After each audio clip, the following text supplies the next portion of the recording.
wrong thing. Hold It's on. actually playing. It's already, the audio's already on. No, I know. I unmuted us before I switched the streams, but for some reason, when I switched the stream, it focused on Discord and not Zoom. Okay. Well, I So- could hear it. That's what I was just saying. Not a problem. Okay. Can other people talk? Like, can you give me some levels here? Hello. Fuck yeah! Sibilance. It's my birthday! Happy birthday. It is Thank your Another you. great birthday. Leo. What All right. happened? I said another great Leo. Mine was last Friday. Happy birthday! Yeah. Oh my god. I didn't know that. Yeah, Happy yeah. birthday, Mom! Thank you, thank you. All right, if you give me just a moment, I'm just going to test if I can hear everyone else.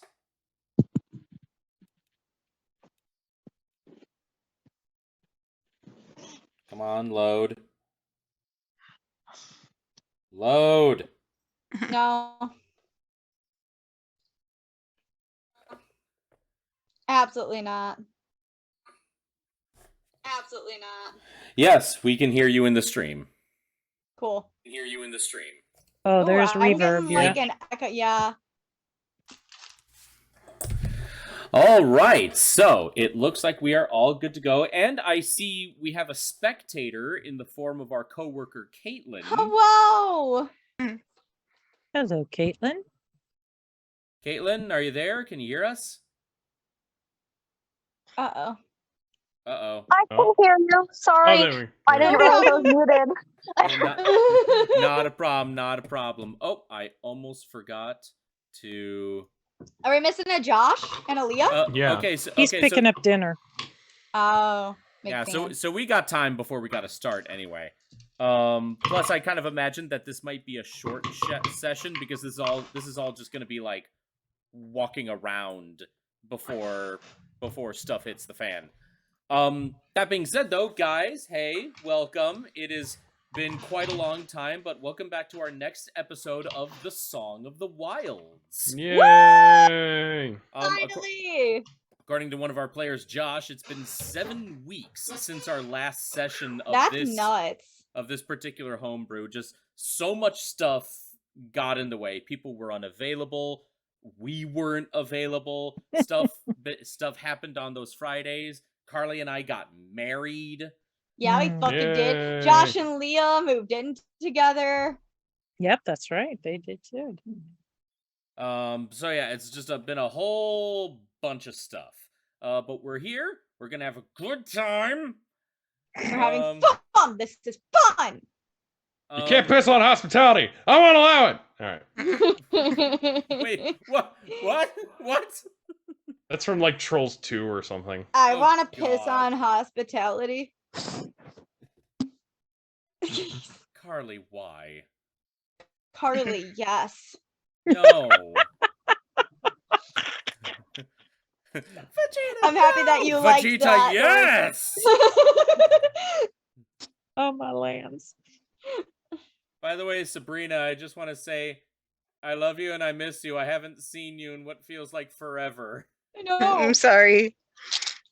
Why are you sorry? I don't know. Exactly. We miss Stop all it. of you. It's proper manner. Yeah. There's manners and then there's anxiety. Ugh. It do be Anxiety. fast True, though.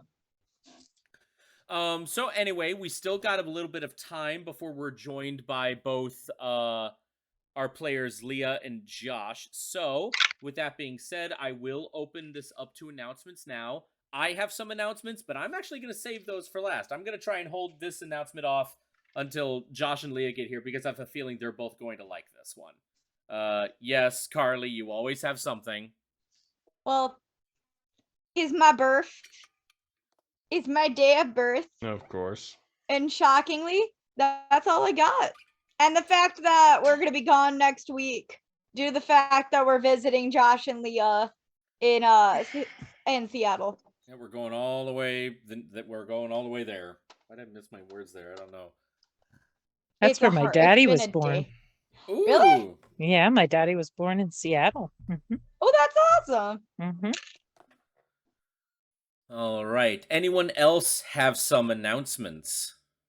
I have Kitty. Come here. Come here. Say hi. Cat. He's a squirmy wormy right now. That's okay. He looks a little bigger. Did he grow?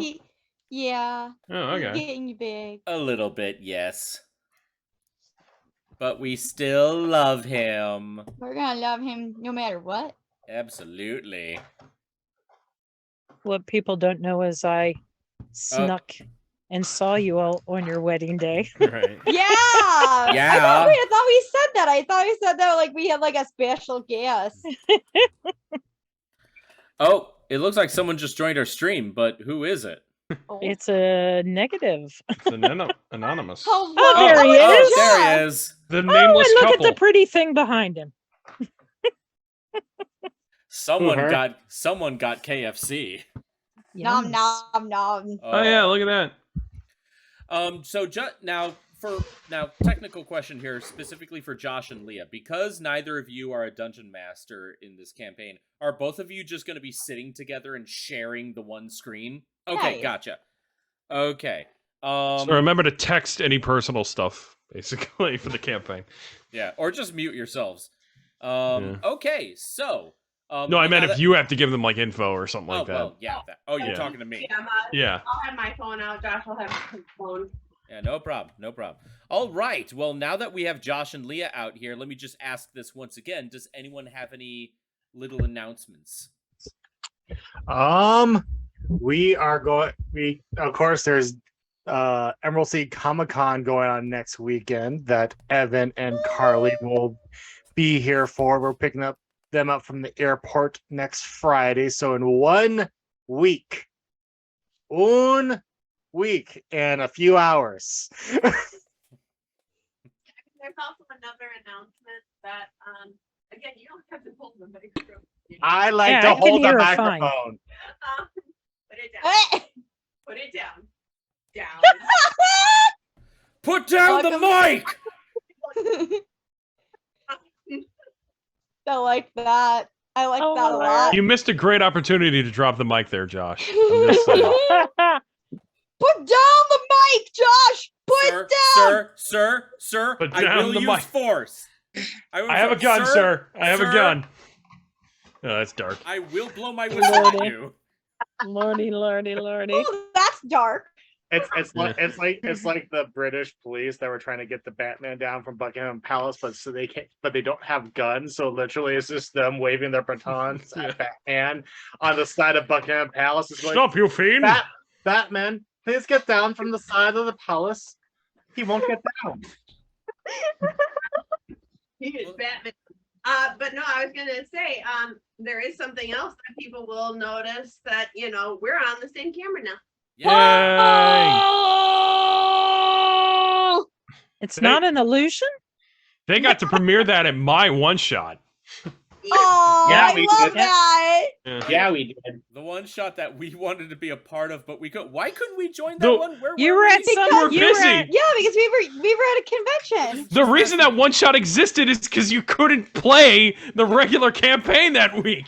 I Where know, but I Carly- loved the concept so much. It was so Carly- fun to play Jonathan as a D&D character for the first time. Wait. Yes. Can I say one of your most beautiful cosplays you were wearing that weekend? I was so amazed. What was and it? Which happy one? for from Seven Deadly Sins. No. No, I mean Oh. that's no, it was I Seven. felt very good about myself in that, Yes. which was very much out of my comfort zone because I used to have a lot of body issues. And no. and You I were was Lust, right? fantastic. That's what we're talking Yeah. about. Yeah. Okay, Lust from Full Metal Alchemist. Oh, Yeah, Full Metal. Yeah. Okay. she is Yeah. one of the But Seven it's Deadly one of the Sins, Seven but the show Deadly is Sins. the Yeah, Full Metal yeah, Alchemist. okay. Seven Deadly Sins is a different anime. oh Okay, that this gets is me true. so confused. It gets a lot of people confused, but Yeah. yeah. You know I what's wish I had worse? a There's lot of actually body- 2 anime called Seven Deadly Sins. There's 7 Yeah. deadly sins, and then there's 7 mortal sins. Yeah, which are 2 very different anime. Very different. But DM, your wife was gorgeous. She was She Oh. she was a knockout that gorgeous in weekend. that outfit. Oh, I love her. I used to have a lot of body issues. I still suffer with them. So I was like, oh no. I hope I'm not like too overconfident. But that's the type of dress that just makes you strut. Yes, yes. Oh, And by I the have- way, it looks like we have our coworker Ben in the chat. Oh, that's why Hey, he just Ben? messaged me. I was like, Ben, what the fuck do you want? All right. Hey. I'm taking the final announcement of the stream because I have a little something special here, and I know Oh, especially Josh and Leah are gonna enjoy this.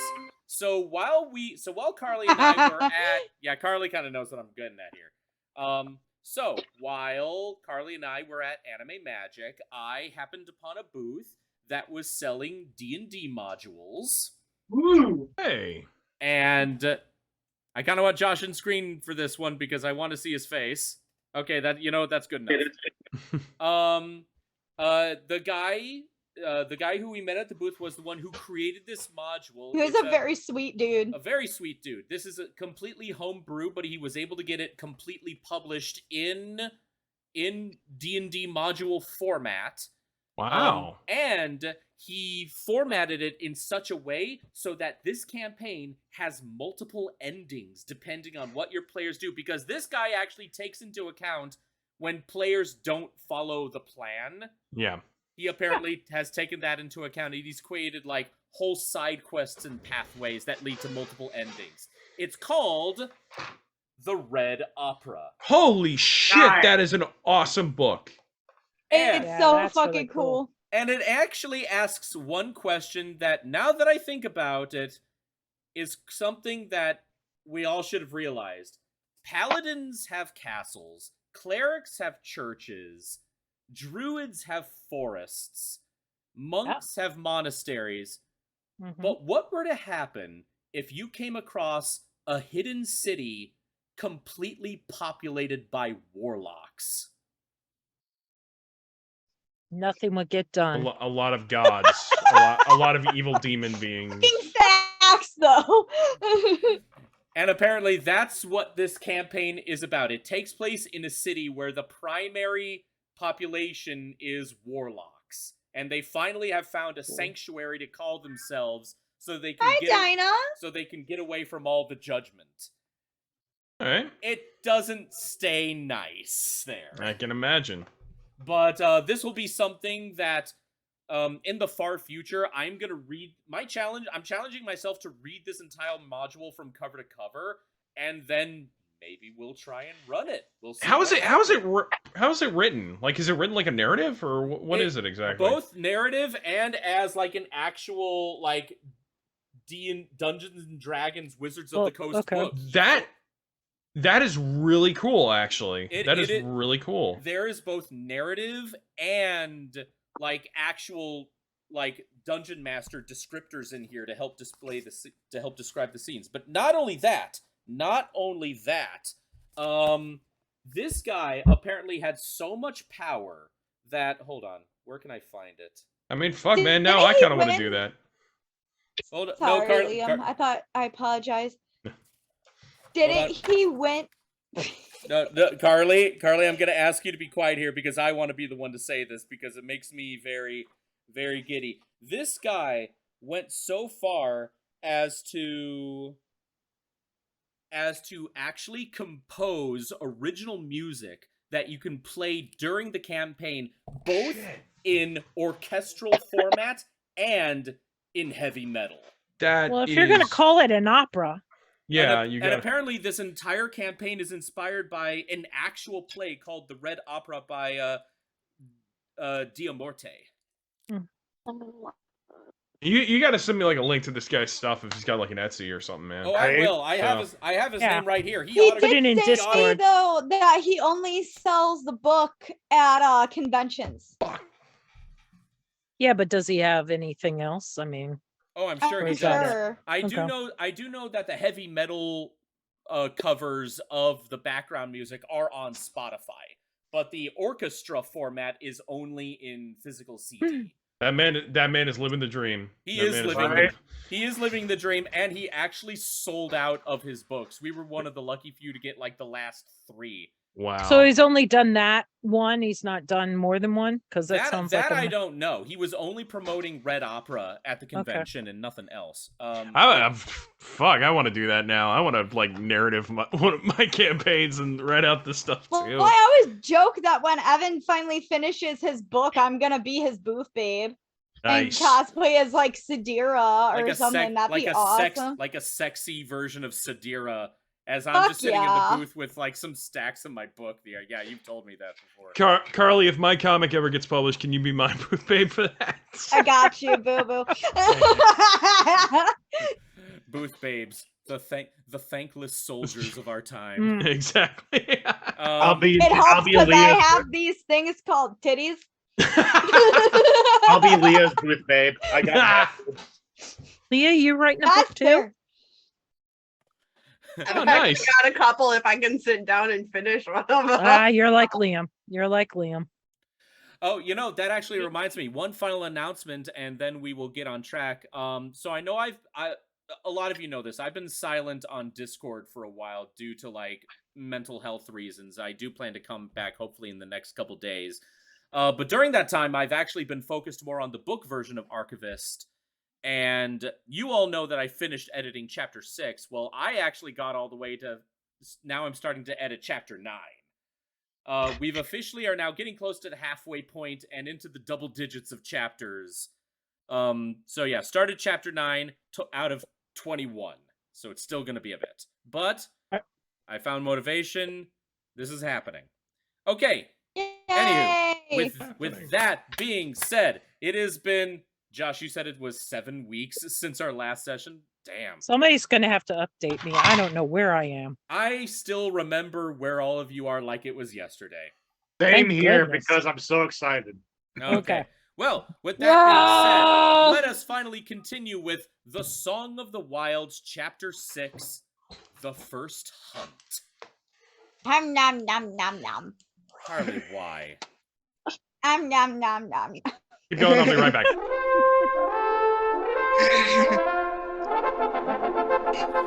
Oh, I miss this music.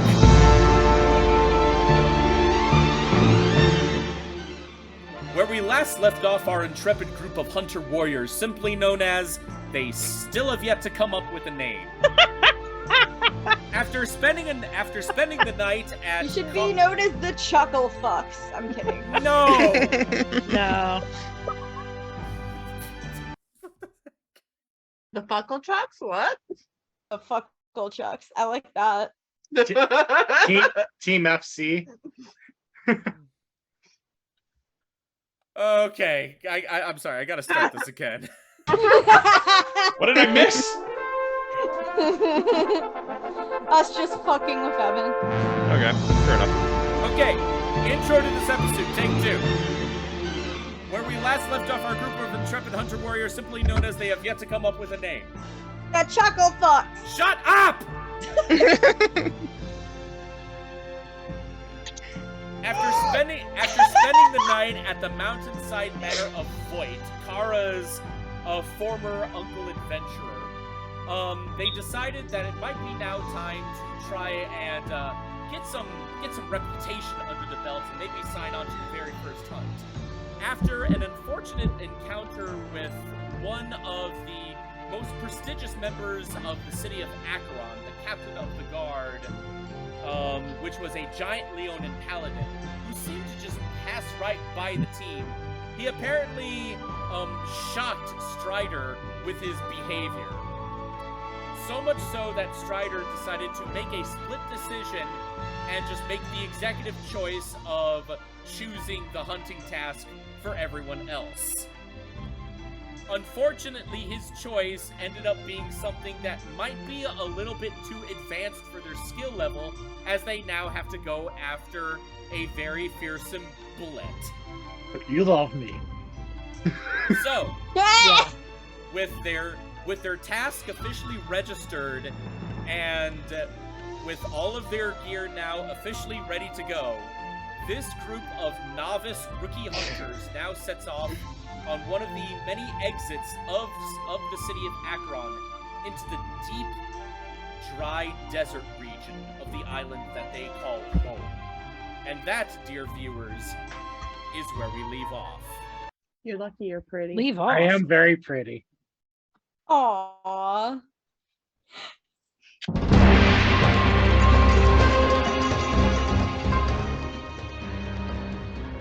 Oh, crap, wrong music. Aw. I was gonna say we're in the Pride Lands. What's that shadow region over there? We don't go there. Yeah. I'm going there. No. That sounds like Simba, Stradar. You must not go there. Everything the light touches is our kingdom. Sorry, I had like the wrong music. Okay, here we go. This is what I wanted. That is 4chan, son. We don't go there. What about that shadowy place? And then Mufasa turns to him and goes, "What the fuck did I just say?" You must never go there, Simba. So, team, whatever your name is, quiet. With your gear all set and ready to go, you exit out one of the 5 entrances of Acheron City, and you are instantly set upon by a powerful ray of sun, hot winds, and nothing but rocks and sand beneath your feet. Already, you've actually are from the city exit, you're actually already in pretty high ground, and you actually can see from where you are pretty much a very good stretch of this sandy region before you. For such a dry, almost dead place, it's still teeming with life. Desert blossoms, a couple of oases here and there, various desert creatures that are just roaming around, just trying to get by. And it is here that your official parchment that assigns you to the hunt says that it is in this region that you will find your quarry. So, Strider, because you're the one who forced this task upon everyone, Yeah, I did. what do? I just head on out. I don't say a word. I'm focused. I'm determined. I just start heading on out towards where the parchment states we should be going, and I just head on out there. Just All right, full on so force. But I will say that Zephyr, who's on my shoulder, seems a little nervous about my attitude. I'm with the dragon. Wait. Do you just go off without the group? yeah, Strider just started walking ahead of everyone else. Before You know, everyone. Stridor! Hold no on, one said we I'm had- still describing the scene. Jeez. Sorry. Yeah, Strider just walks out ahead of everyone, not saying a word, and poor little Zephyr is on his shoulder, just kind of like Strider's right here, the team's over there. He's just like, as he's Stridar! pulling We away. no leave party! No one says we have to follow him. I'm just saying. I'm not letting him go by himself. Stridar, I don't walk that fast. Nothing I wrong go with back that. home then. I pick up Fidelma and help her out. Wait. Gath. Wait, so Go how back We're home gonna then. die. wait, so how exactly do you carry Fidelma? Like, do you just kind of On my shoulder. Yeah. like a Pikachu? She just sits on your shoulder. Sure.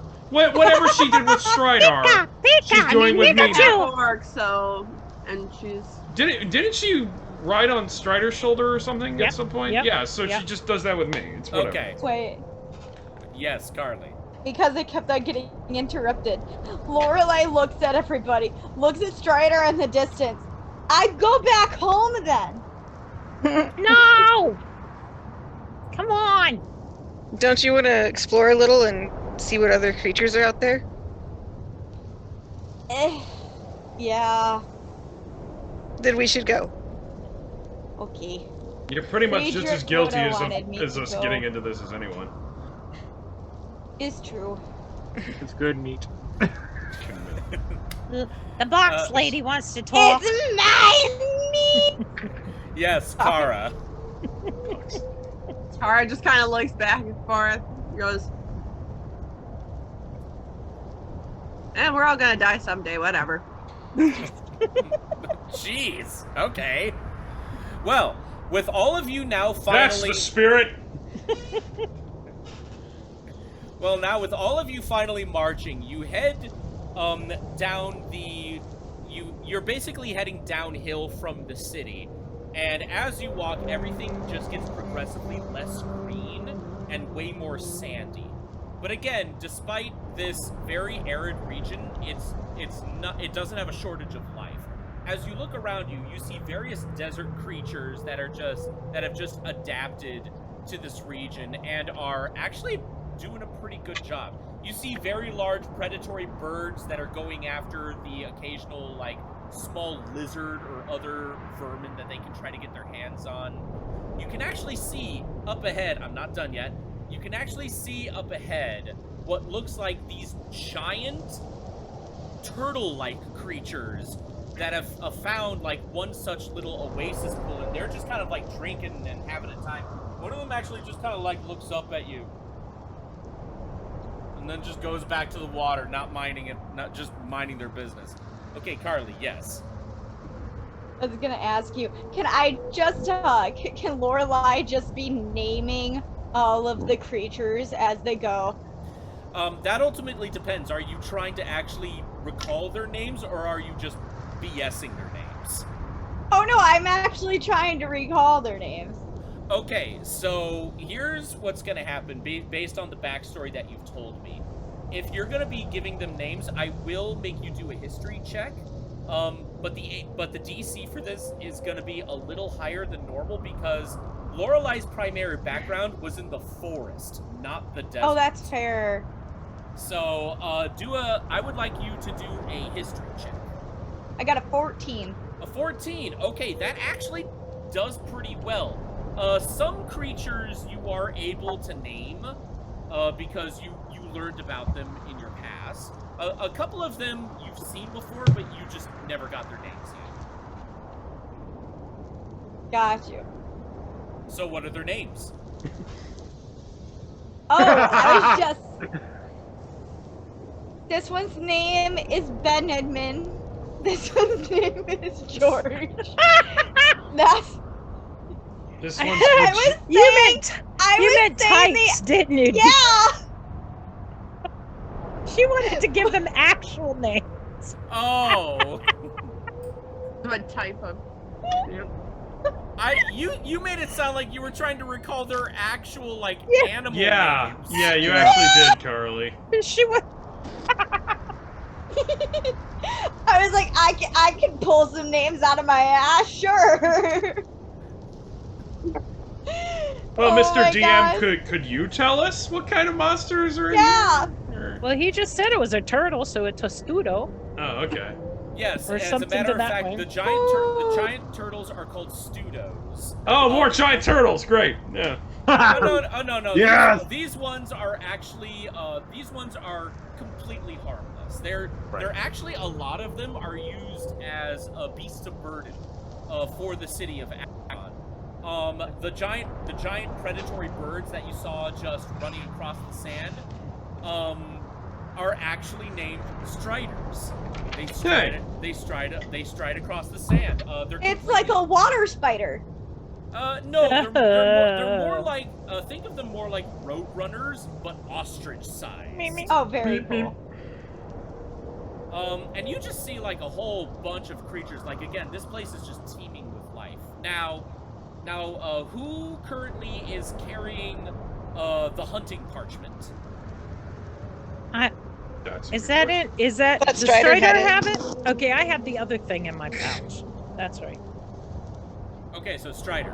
Okay, so Strider, since you are the one that has the parchment, if you don't mind me taking a degree of control over your character for just a second. Now that the entire team is out into the desert proper, you take out the parchment and you actually start to go over the final details of your mark. For one, the creature that you're going after is a bullet, which is a predatory creature that's known for its exceptional skill in burrowing tunnels at very high speed. Now that being said, though, it is known for being more in rocky regions, because it's just able to create itself a shelter much easier in those places. It is able to burrow through sand, However, it very rarely does so because by burrowing through sand, it causes geysers of sand to shoot out into the surface, so they're very easy to find. They're predators, and much like all subterranean predator monsters, they hunt by detecting vibrations on the surface. The spice must flow. Shall not fear. Shai Halud. I will say the bullets kind of look like Gibble from Pokemon. They do. They They actually look do. like Pokemon. They look like a giant four-legged gibble. Yeah, it's adorable. Gibble, gibble, gibble. Anyhow. Gibble.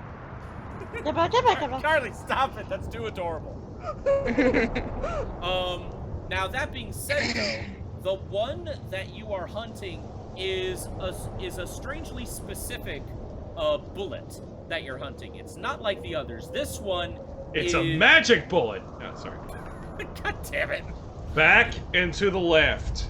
Back and to the left. Sorry. Gibble. What? Gibble, gibble, gibble. It's from... Never mind. I'll No, explain please later. tell me. I want to know what that is. It's from JFK, the magic bullet. Yeah. Oh! See, okay, my mind immediately went to the magic bullet, like, blender. The frickin' Zapruder film where they analyzed the assassination. Oh my god. Then there must have been a second shooter. This is not where I wanted the campaign to go. I don't Just keep want going. Just keep going. Oh Just my keep going. god. As a Amazing. history major, a U.S. history major to be exact, the whole JFK thing and the like conspiracies behind it makes my eye twitch. Really? Yeah. I'm so Well, sorry. I had a love that history type of teacher who stuff. believed it. So. Oh my god, I'm so sorry. Anywho, now that being said though, the bullet that you're hunting is, Panzerfaust 1323 says it was an inside job, ... 9/11 was an inside job anyway. No, I'm kidding. Oh my god, Carly! Still remember the time when you served someone at Aldi and they actually believed in lizard people in the sewer? Oh my god. Yeah, they go, oh no, the toilet paper shortage is because of the lizard people in the sewer. And all I could do was nervously laugh. And then they just were like, no, really, look it up. It's all over the news. Oh my god. Yes, Josh. One last thing on that note before we get back to the campaign, because Yes, we're gonna yes. get back to that. You want to know how many people, United States percentage-wise, believe in the lizard people that live underneath the crust of the earth and control the Is world this government? number It's- gonna, like, it's too disturb the shit high. on me? 15%. Now, just remember, there's like 1 billion people that live in the United States. 15% of 1 billion. That's too high. It scares me that your eyes get so big on that. Hello? Like, yeah, that's That's terrifying. his brain's gonna explode. Anywho, the particular bullet that you're hunting has basically established itself as the alpha of this group of bullets that seem to make its territory in the desert region. This one is a little bit bigger than others, and it's also very battle-hardened. It fought and killed a lot of other possible alphas to become basically the top dog in this pack. So what the scouts were able to determine to be able that sets it apart from all the other bullets is one, it's about a size larger than other bullets, and two, its entire right eye has been basically scarred out. There are like 3 scars that completely blind its right eye. So it's got very easy signs to be able to tell which one is which. Yes, Carly. Does Lorelai, do we all see this? Did you all catch up to Strider? Did we? I don't know if we did yet. I'll say yes, you did. So all of you are like Okay. crowding around his shoulders, and you're all looking at this. Here's an artist Oh. rendition. Luffy from One Piece. Is this what a Stop. fishman looks like? Literal fish with arms and legs. Bubba, it's fine. Strydar! Lorelai, like, comes, like, bounding up behind him. It taps on his shoulder. Hmm. Why you run?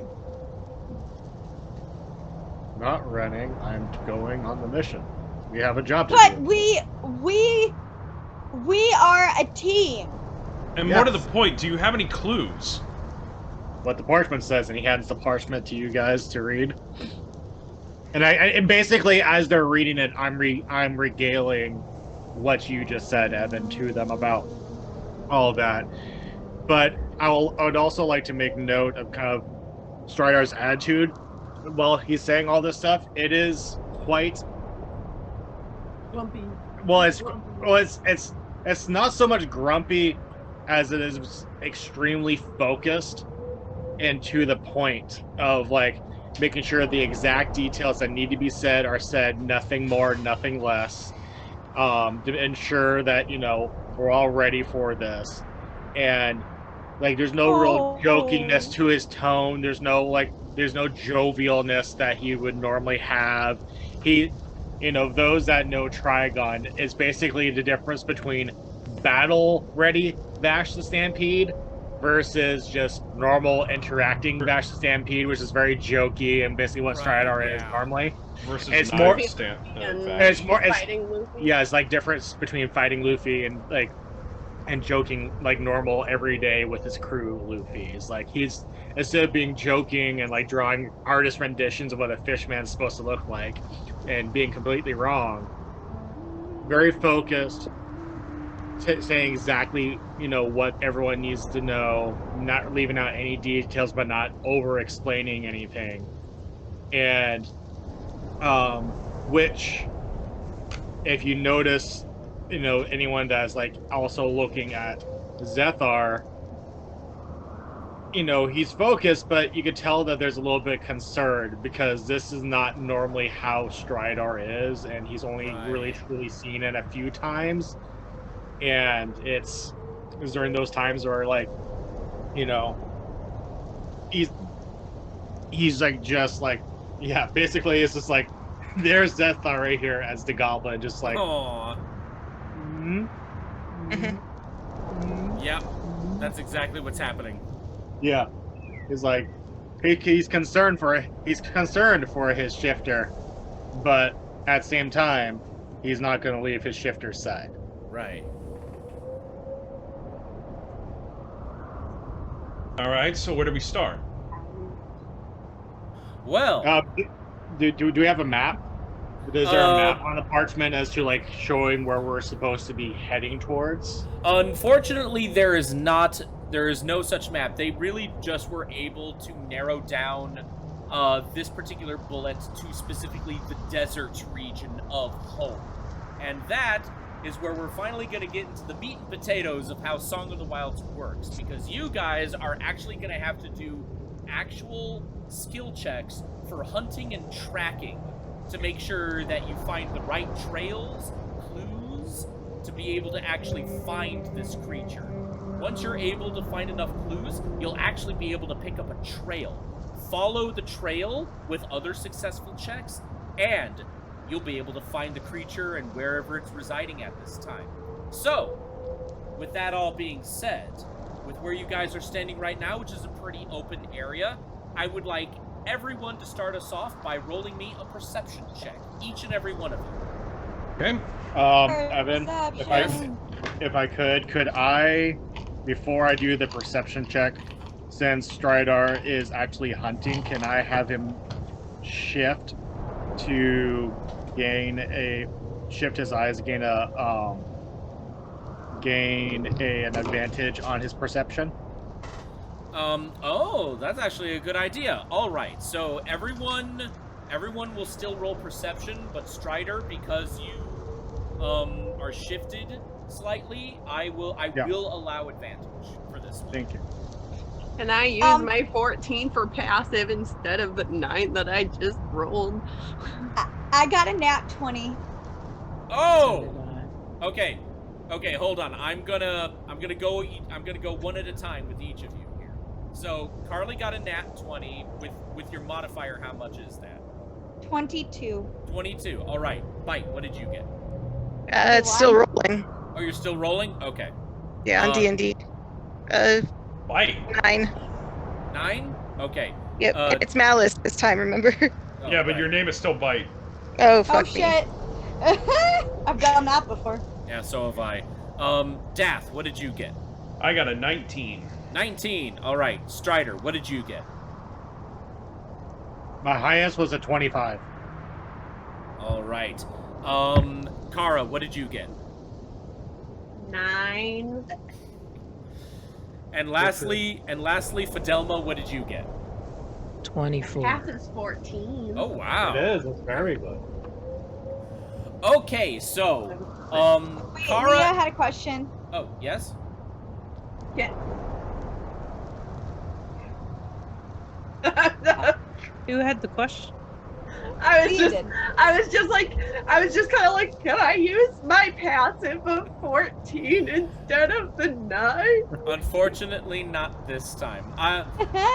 Here's how I'm going to typically run things between active roles and passive perceptions. Passive perceptions I will allow in situations where you're just casually scanning a place that you're already familiar with. But since you're right now perceiving an area that you have yet to explore ever, this one is going to require actual actions. That being said, though, Lorelei, Dath, Strider, and Fidelma, you four actually got quite high rolls. So already you guys are starting to zoom in and notice all of the little details that you can see in the sand, on the gnarled trees that are poking out of the sand. You can see tracks, various other little signs. Already you are able to point out the tracks that lead to the Strogans, I believe I called them, the giant tortoises. You're able to narrow down the tracks of the Striders, those giant predator birds. So far, unfortunately, you're not really able to find any actual clues of bullets, but this is still good because now, by looking at all of these other clues, you're able to basically narrow down your list of what it is that you need to look for. It's not these tracks. It wouldn't look like these tracks. So now you know. So now you know that if you find more of these tracks, you can just ignore them. Yes, Kara. So on the paper that Strider gave us with the mission, did it give details on there like bullets, you know, did it just give about the specific bullet, or did it give any like minor details about bullets in general, like they sense vibrations and things like that? Yes and no. It does give a very detailed description about what their temperament is, which is predatory and slightly hostile, and they also give an idea of just their basic burrowing abilities. They don't really give any descriptors. I see you, Josh. I will get to you in just a moment. They don't really give any physical descriptors of what a basic body of a bullet looks like, but you can tell that from the picture that was drawn on by the Greyblade like sketch artists, because they're the ones that have to make all the artwork so that people know what the fuck they're hunting. These, I really don't know how else to describe it, but the let me see if I can describe it. Well, basically, I'm wondering because I'm like, would they know for instance, would they from the parchment, would they already know that, oh hey, maybe if we start making some noise and on the ground, like that is maybe definitely that'll come out. that is definitely one way that you can go about it. To answer your original question, while there are no physical descriptors on the parchment, there is that artwork, and you can see on that picture what basically the foot of a bullet would look like if you were going to be looking for foot tracks. It's a three-toed foot, very much like the Strider birds. However, the actual three toes are very much thicker than that of a bird. Think of it like a three-toed alligator foot. Ooh. So already you have a pretty good idea of what tracks to look for. That being said, though, Kara, I will say that by going over the parchment, you yourself do think of this idea of, if we're not able to find the bullet, maybe we can get the bullet to come to us and pretend to lure it with noise. Now, that being said, though, Strider, you had something you wanted to say. Could I have Zethar fly up in the air and do perception in like kind of like do a scan of the area to see if there's any sort of disturbance in the ground sort of things because it burrows, right? So if it's burrowing, it might leave something like an impression in the sand or something like that to find a tunnel, like its tunneling path to kind of help us out with where it could be and things of that nature. But and or like even find like a rocky like area that it could potentially like to make home, because you said earlier that they like to live in those more rocky like areas of the desert. Yes, traditionally bullets do like to live in rocky areas, but this region is primarily just sand and dunes. Yeah. There are just a few rocky areas, but those are mostly just like spires of natural rock formations. They're not big enough for a bullet to make a shelter out of. Yeah, but then again, you don't know that because all you see is just like above the surface. No, but I'm asking if Zethar could do a perception. Because to fly up in the air and do a perception and try to point out things that could potentially lead to help us find the bullets. Yes, Zethar can do that. Go ahead and roll me a perception for Zethar. In the meantime, Lorelei, yes. Can I try to see if I can find any like tracks or anything that like look like it's from a bullet? Would she know that? Well, since you looked at the same parchment as everyone else, you can see what their foots look like from the artwork. So, now, here's the thing, though. Because you are now actively using, like, a skill check that involves any kind of hunting, this is probably going to be the first time I've ever said this in a campaign. Carly, roll me a survival check. That's one of my highest scores. I had a question. Yeah. Okay, hold on. Okay, hold on. Keep your rolls. Fidelma, yes. Do we know how he traps its prey? You do not know that, unfortunately. All you know is that it tracks its prey through vibrations in the earth. Okay, but we don't know. Okay. But you don't know it necessarily its method of attacking. Okay, now, kind of going back to the start of the line here. Josh, do you know what it is you rolled? A 6, so he sees nothing.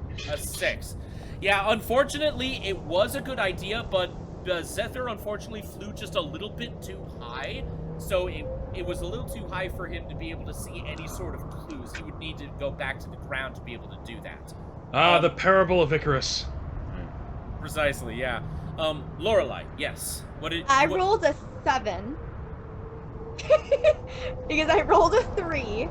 And my thing is a 4, so I was super confident, and I failed.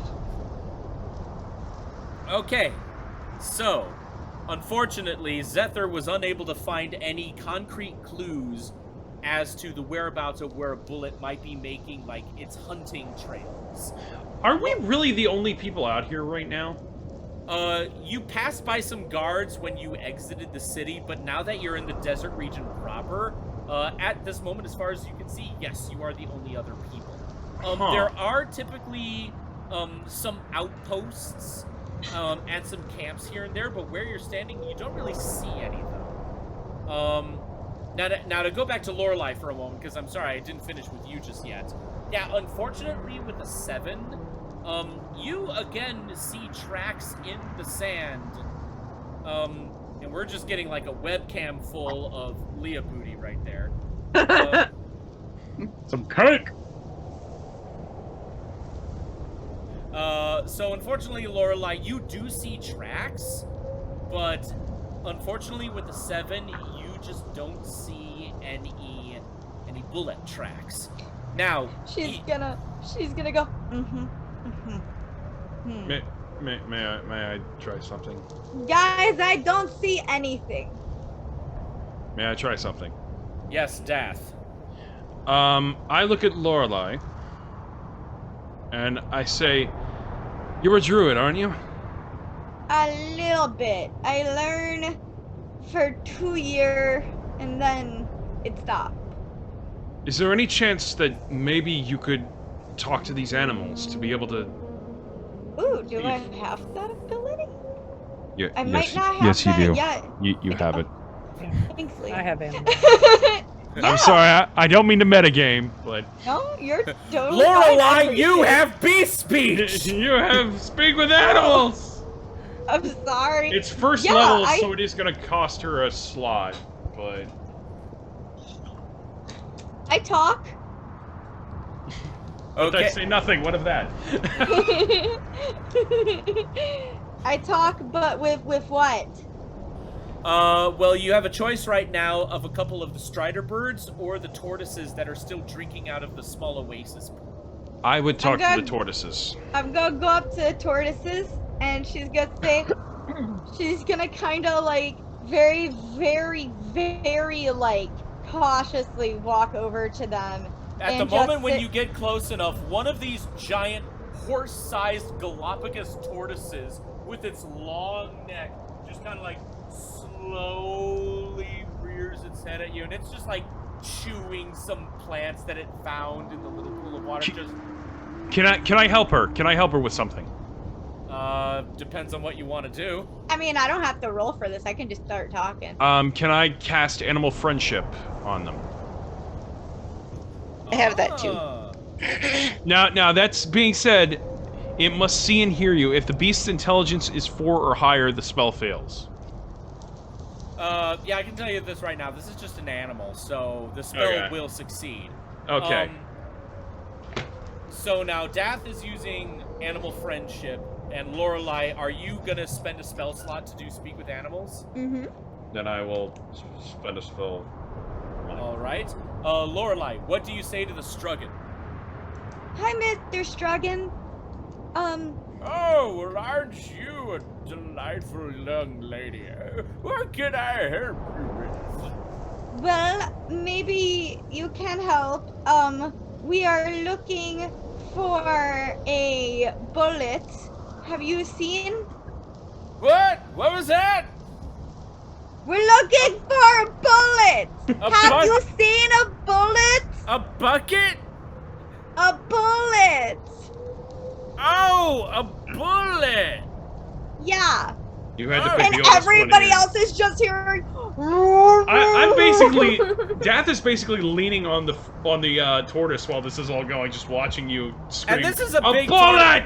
And this is a big tortoise, so Dath is basically doing like this against its shell. I look at Lorelai and I go, I take it it's not going well, is it? It's going fine. He's very old, so he can't hear that well. From everyone else's perspective right now, Lorelai is speaking completely normal common, but you just hear this giant Struggan that's just looking at her going, Oh. Mr. Struggan, do you have name? yeah. Name's Bill. Hi, Bill. It's nice to meet you. Bill. Have you seen? You said you're looking for a bullet? Yeah. A bullet. I haven't seen one of those in my time. Ted, have you seen a bullet? That moment. Bill and Ted. Laura, that moment, the other. be excellent to one another. At that moment, the second Struggan rears its head and looks at the second one and goes like, what'd you say? I said they're looking for a bullet. They're looking for a bucket. No, a bullet. Lorelai, dear, please make sure to emphasize that it is a large bullet we're looking for. We're looking for a large bullet. Can we also ask them what direction they came from? Because if they haven't seen, then we know not to go that direction. Okay, a bullet. Okay, and Ted just kind of just lumbers over to you, and now they're both standing right next to each other. Bullet. Okay, haven't seen one of those in a while. Why are you wanting to tangle with one of those hooligans? Well, we want to do the tumble with one of those because. I look at Lorelai while she's saying this, what?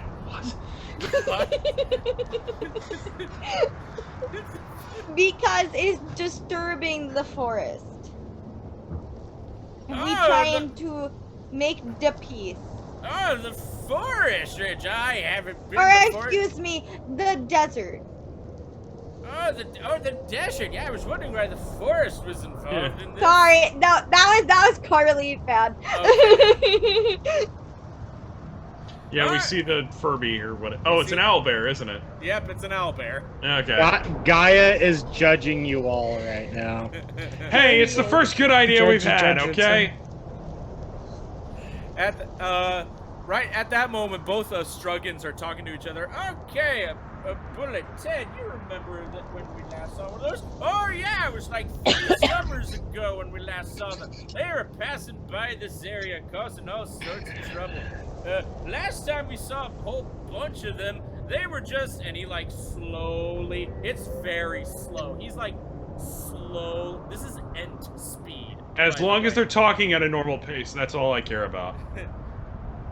Right now, Stridar's just like kind of going like this, and his foot's tapping. It's very unusual that he's very antsy and impatient. He's normally a very patient person, but he's just like, yeah. Tara's got her hands up. Yes. Our elbows Stridar in the ribs. You got any better ideas? Okay, now, if you're looking for a bullet, last time we saw them, they were up in that direction. Head towards Up in head that toward- direction? Yeah, that direction. Head towards the giant dune. And once you get to the top of that dune, you should see a whole bunch of rocky stuff just jutting out of the sand. Last we saw that, that's where they made their home, but they may not be there anymore. But hey, better than nothing. Their That's home is right, up it in that better than dune. nothing, Ted. Are you telling us, Lorelai? Yes. Stridar Their starts home heading is that up way. in that dune. And God's Lorelai is going to very gently pat both Bill and Ted's turtle shells, and she's gonna pull out of her bag 2 apples, and she's gonna say, I don't know if you like apples, but this all I have left. Oh, an apple! I haven't seen those since the war. Oh, I'll have some of The those. war. What fucking war did turtles fight in? World War One? Home War 1? Ah, the Turtle War! It was very bloody and disgusting. I impregnated so many foreign women. It was... I single-handedly saved the species. Wait. She's gonna go, here, so you get one, and Bill, you get another.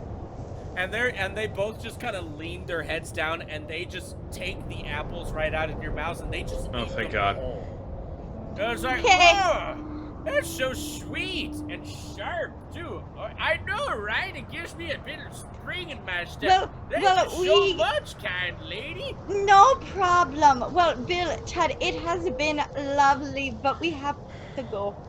Oh, that won't be a problem. Oh, by the way, I should let you know of one last thing. All we are is dust in the wind. And Yeah, Ted's technically my son. I am over 100 years older than him. Yes, Bill, yes, Ted. That's bullshit. We all know that I hatched first. Oh dear God. Oh, don't do it. And they're just like bickering with each other. Okay, well, I'm gonna go. Bye-bye, Bill, no. bye, Ted. Oh my gosh. Unfortunately, they don't say bye back. They're too busy just arguing with each other about who's older. Weren't they gonna say one more thing? Oh God, I forgot. It's too late now. They're already arguing. And by now, the Speak with Beast spell has worn off, and all you just see are 2 giant dinosaur turtles. They're just going. Oh, and very nice. And one of them just like very weakly like headbutts the other. Yes, I love Strider. that. I don't know if you caught it, but basically, as soon as Lorelai said, "Oh, they're up there Yeah, on the Stridar's big gone. dune with the spires," as soon as Lorelai said that out loud to everyone else, Stridar started heading that way. Yep. Okay, So so yeah, rude. Strider is basically jumping ahead.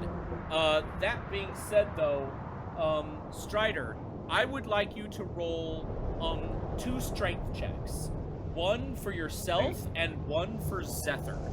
Because because if you don't mind, Zether, being now increasingly worried, is now actually gripping on your shoulders and is trying to, like, fly you back to the group. Strength checks? 2 strength checks.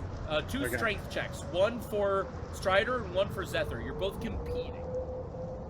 Ah, okay. Well, let's hope Zethar does a better job, because Striders are ready and raring to go and get this done and over with.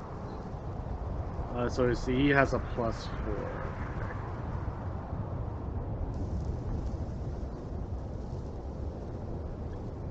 So,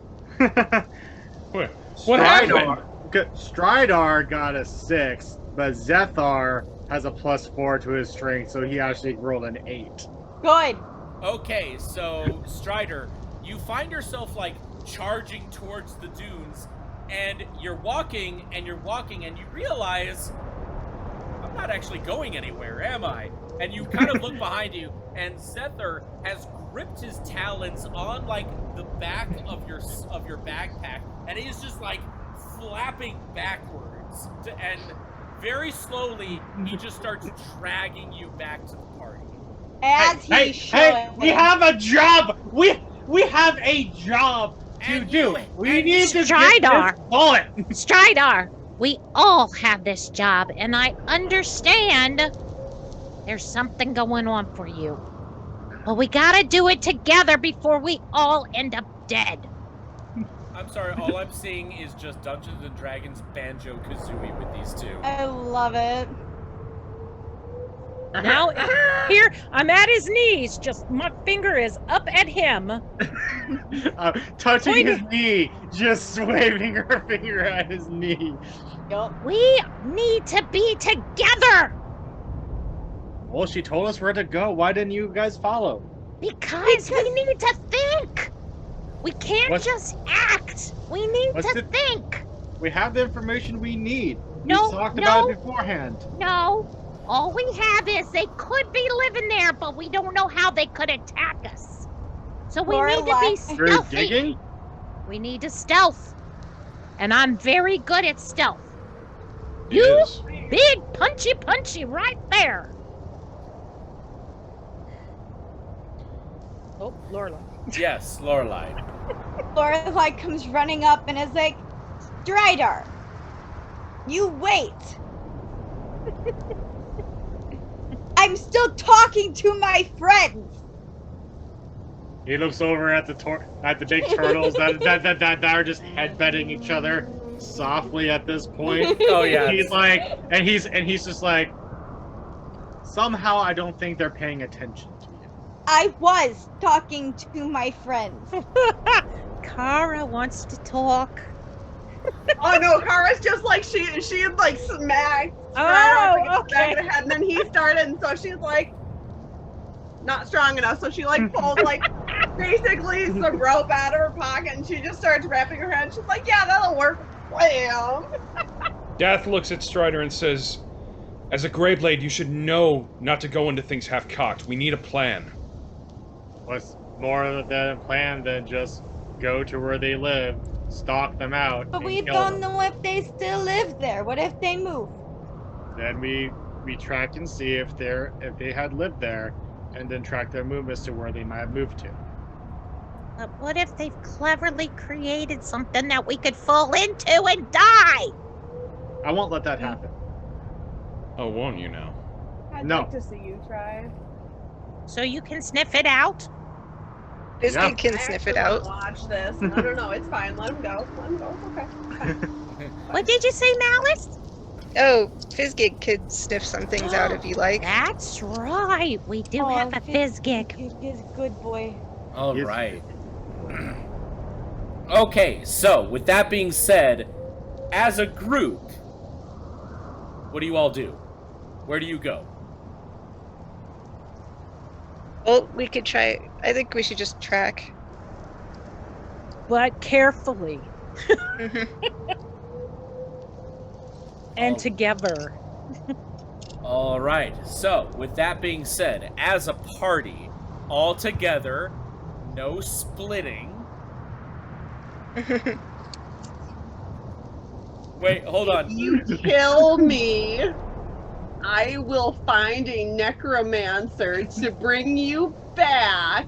If you get killed, I will find a necromancer to bring you back so I can be the one to kill you. I will won't kill let- you so hard you will die from it. I won't let it happen. People die when they are killed. So should we let Fizzgig go a little bit ahead of us to sniff? Sure, let Scooby be the front of the gang for a little bit. Yeah, we can walk in front. All right, and remind me, is Fizzgig what is he? A hellhound, a direwolf? Yeah, he's a big hellhound. Okay. He looks like one of the hellhounds from Riddick. Oh yeah. All right. Those scale dogs, I love those. Yep. All right, so yeah, Fizzgig. When he's finally addressed, he looks up at you, Malice, and he's like, "Oh, are we doing something? Are we doing something?" And he just flops down on his back, expecting belly rubs. No, not this time for belly rubs. I just need you to start sniffing around. He very, very sadly walks past the group up to the front and just starts sniffing the sand. He already because hellhounds are pretty. They're not human level of intelligence, but they can still comprehend basic stuff. Fizzgig has the general idea to start heading towards the big dudes, and everyone follows him. You're all walking, he's sniffing the sand, various other creatures are all just kind of going about their lives all around you. You see, like, far off into the distance, as you guys finally make your way to the very, very top of the dune, you see before you just this massive expanse of desert, and almost to the horizon, you see where the land ends, and beyond it is just endless ocean. Before you see quite a few outcroppings of what looks like just jagged brown and black stone just here and there that just kind of dot the landscape.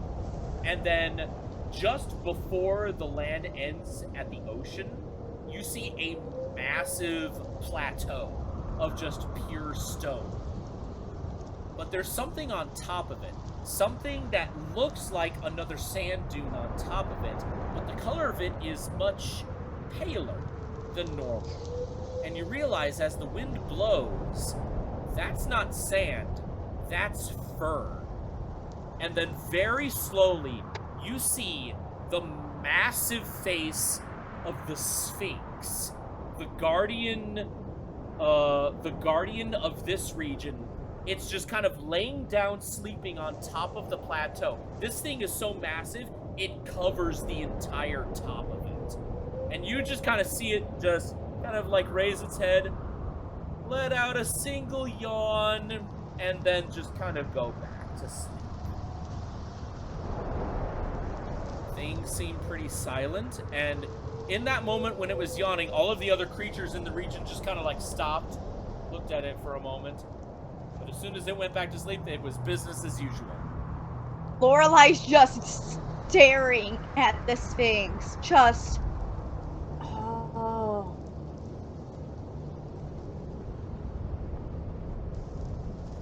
Like, if you can actually all indulge me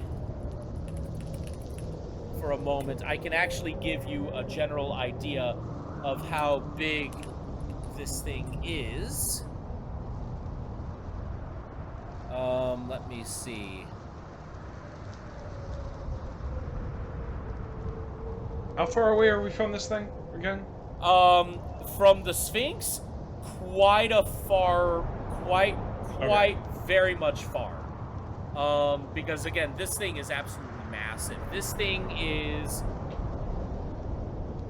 Okay, so to give you an idea, and you would all know this based on your history of living in Akron and knowing the very nature of the archbeasts. In terms of just pure height, the Sphinx is 110 feet tall. Holy shit. Again, this thing is massive. But he seems to be just sleeping right now and is not doing anything else. Now, once you reach the top of the dune, Fizzgig is still kind of sniffing and sniffing for a moment. And then he just kind of like looks up. Now he's just sniffing the air.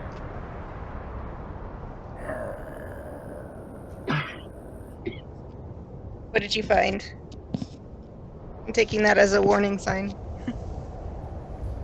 That being said, though, it is kind of odd. As far as you can tell, there's just desert out there. Aside from the occasional creature, there doesn't really seem to be much else. Now that being said, though, Malice, because you're the one with Fizzgig, and you're the one who better knows his mannerisms, Malice, I would like you to roll me a perception check. Okie dokie.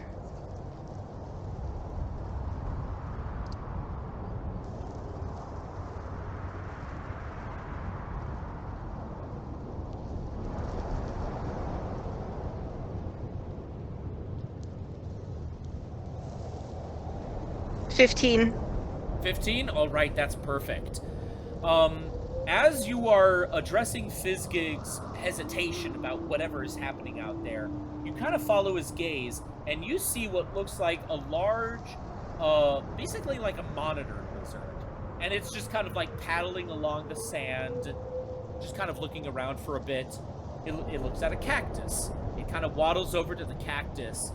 But before it even gets to the cactus, in blinding speed, you see this pair of gray jaws that just shoot out of the sand, grab the monitor lizard, and pull it down. Holy shit. Something is there. I think we found our target. Yet the Sphinx isn't bothered by that. Well, compared to the Sphinx, this thing is the size of an ant. Okay. So is this a baby one? You don't know. You only saw its mouth. Frick.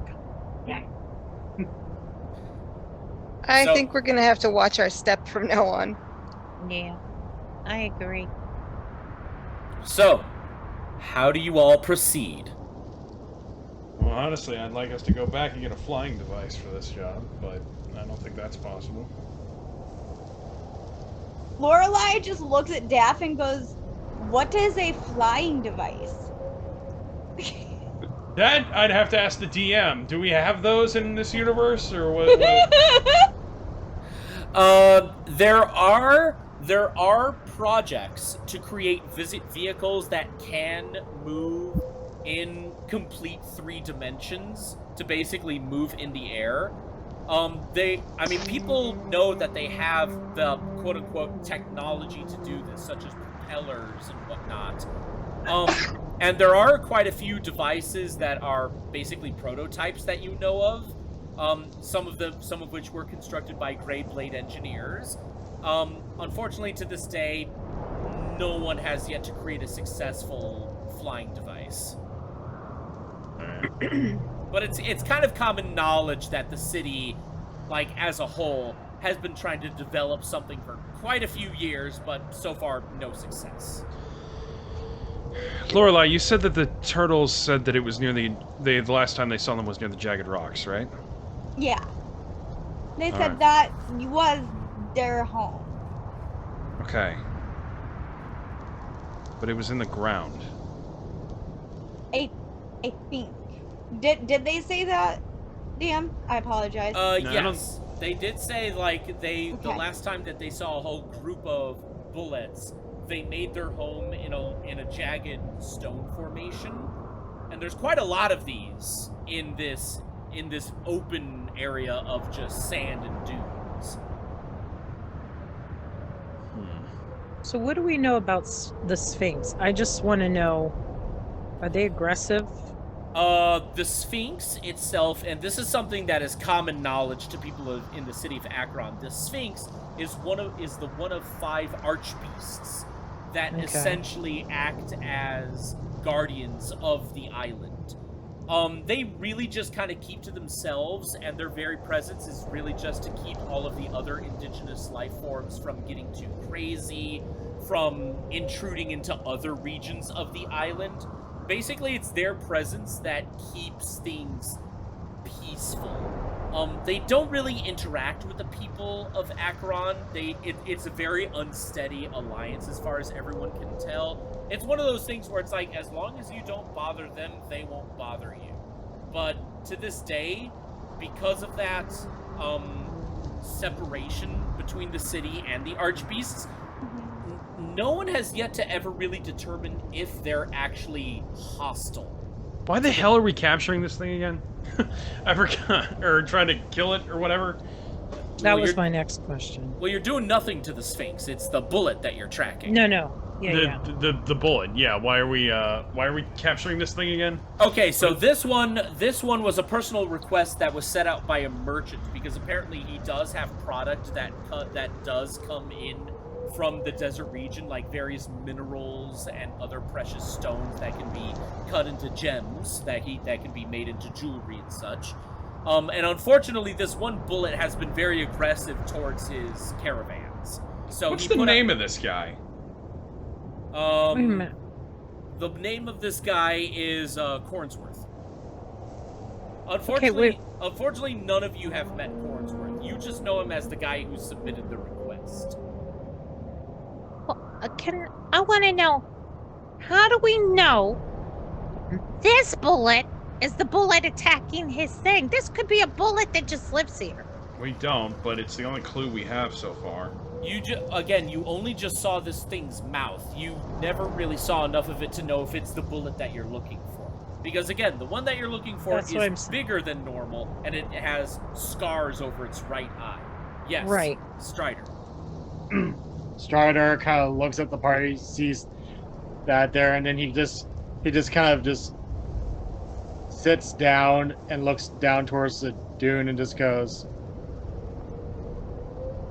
let's see if it attacks something else again and see if this is the one that is scarred up.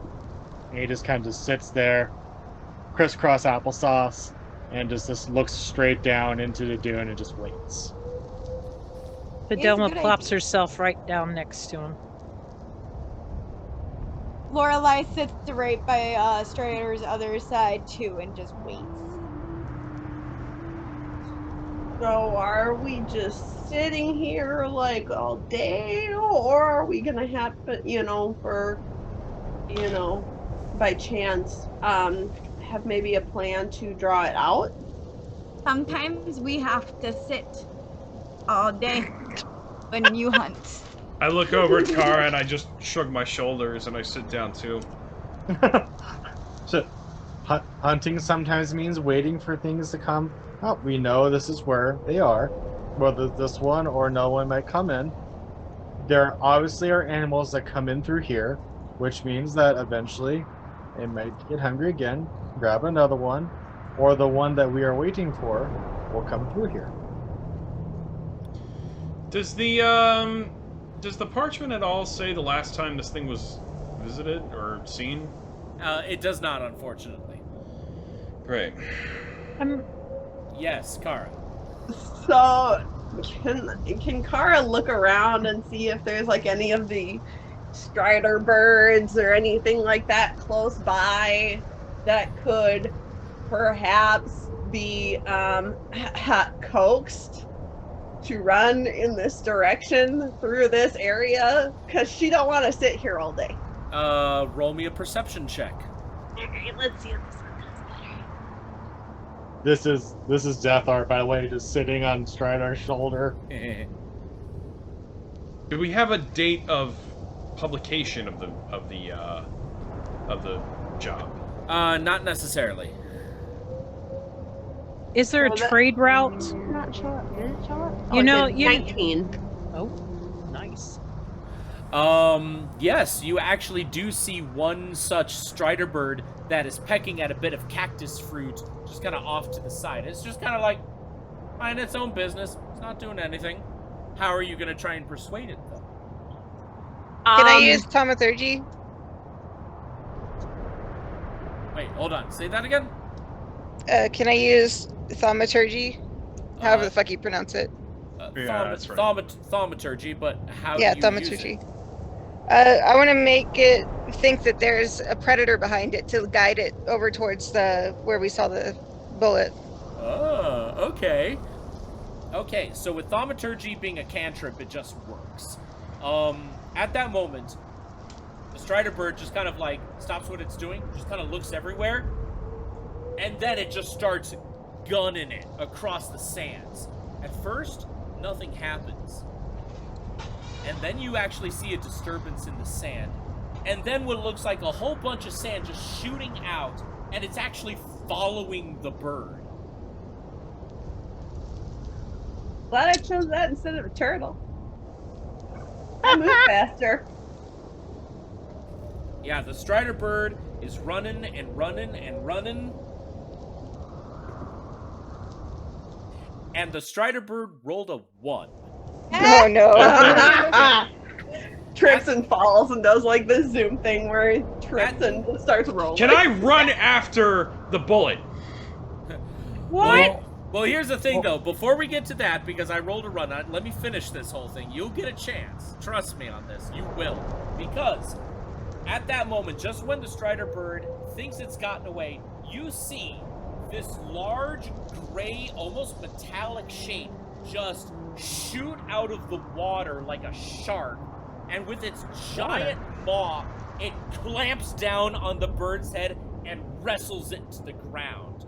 And it actually is staying on the surface this time as it just kind of shakes the bird dead, and now it just starts like chomping. But do we see? But is it? Can we see it from the correct side to see like the scarring and things like that? Is it the correct one? Unfortunately, it is so engrossed in its meal, and it's like shaking vigorously, trying to tear the meat off this thing, that you can't quite get a good look at it. You can try to get closer, but you're going to run the risk of it noticing your presence. Well, since I do have a cloak of elven kind that gives me advantage on stealth checks, and my boots of false tracks, I would like to try. Okay, roll me a stealth check, Strider. All right. Thank goodness for advantage. Oh, but that's a nat 20. I don't need it. Jeez. Body fucking done. No, I'm kidding. So what did you end up with? 23. At 23, because I got nat 20. Oh, I have way more stuff. Okay, so yeah. Anyone else can follow me. I can. All right, Should I roll? Well, no. Strider rolled a nat 20, and he's got all his fancy smancy gifts, so you should. No, this is because of my cloak of elven kind that you let me have. Right, I know. Right. But no, we'll say his strength. We'll say that for the sake of this, because this is your first hunt, your stealth check extends to everyone. This is why I let them have nothing at the beginning of the Burning Colors. And we still kill things fairly well. Yeah. You all slowly make your way over to the side of this thing, and this thing's face is already just covered in blood. It's still very difficult to tell what is going on. It doesn't seem to have noticed you. Now that being said, though, as you look at it, because now you're on the correct side to face it, Lorelei, I would like you to be the one to now roll a perception check. You got this, birthday girl. By the way, we have it in the chat.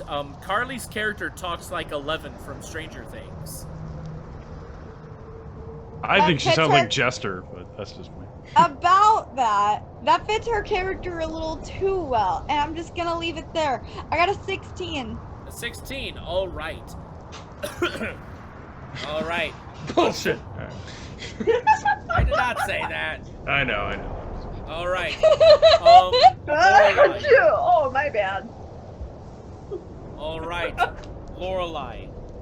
You actually do get a good look at it, and unfortunately, you don't see any scars on its right side. So this is unfortunately not the bullet that you're looking for. That being said, though, all of a sudden, Lorelei, I now need you to roll a Constitution saving throw. Oh no.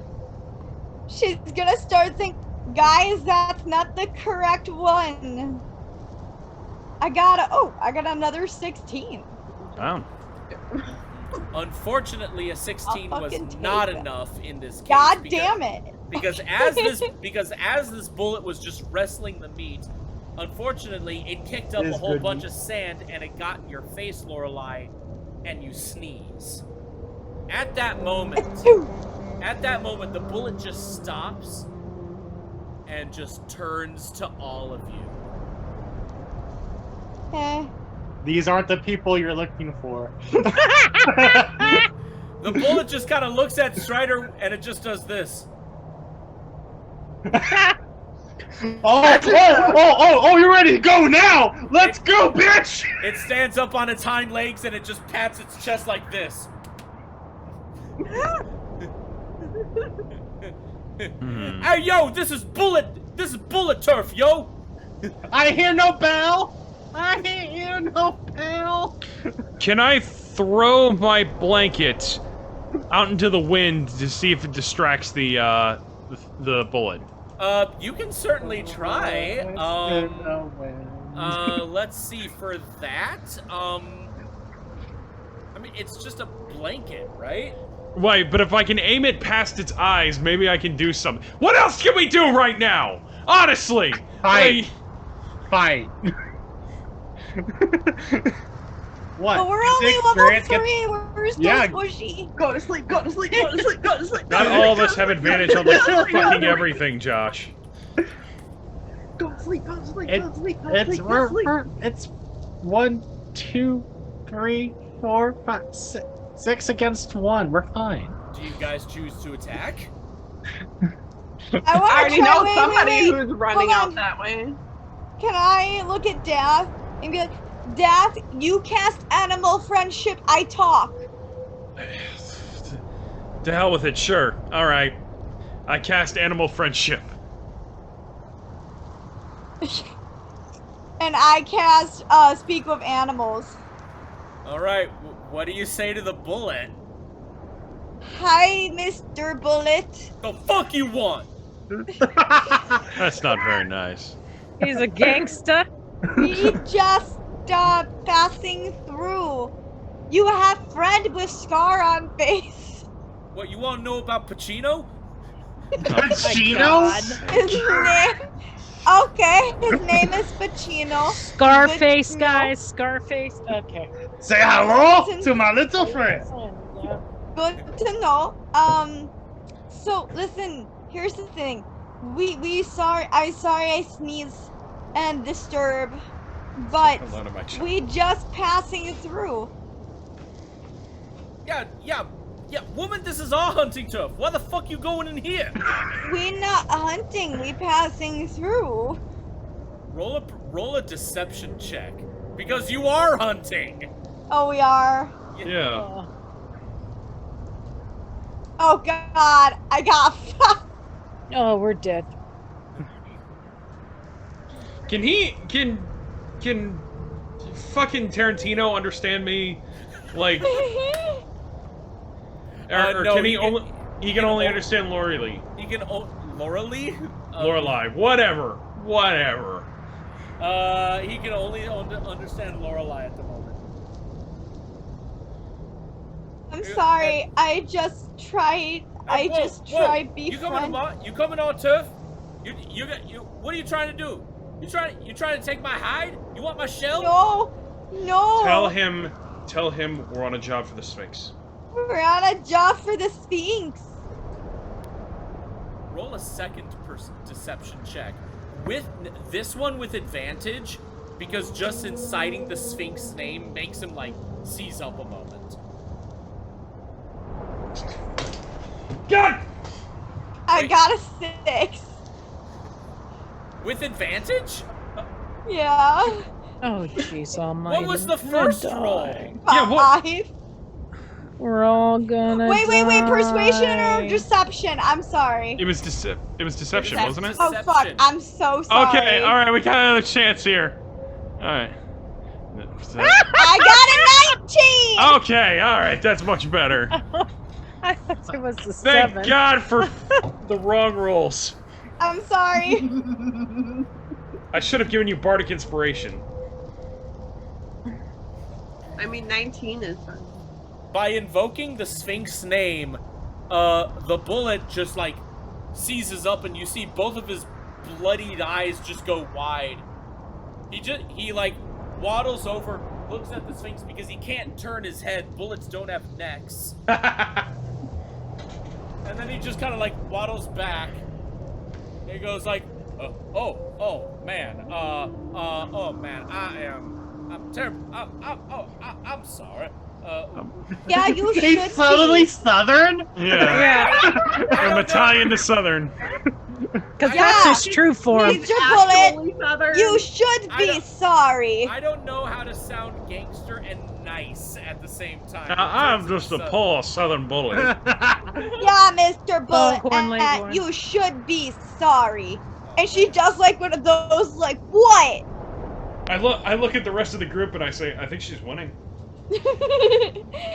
Strider is just very confused and like looks over to the Sphinx and is just wondering how the Sphinx isn't waking up or hearing any of this. Because he is way too far away. He's like miles away. You just see him so clearly because he's that gargantuan. So Kara looks at Lorelai and goes, hey Lorelai, you think you can, I don't know, have, you know, your new, buddy here assist us in our, she was speaking common, like we were hearing her in common, right? Okay. Lorelai is speaking common, but the bullet only understands her. Everyone else, the bullet does not understand. Perfect. So no, so okay. I was just double checking that Lorelai wasn't speaking like bullet. Okay. So Kara looks at Lorelai and goes, "Hey Lorelai, maybe you should you know, ask your new buddy there if he can assist us in our, you know, job given by the Sphinx in finding, you know, the other one." Mr. Tarantino, can you help us? That's its name now. I guess so. That was just a joke, but whatever. Can you help us? I like it, and I ran with it. Let me see your feet, and then I'll help you. Can you help find? Can you help us find Pacino?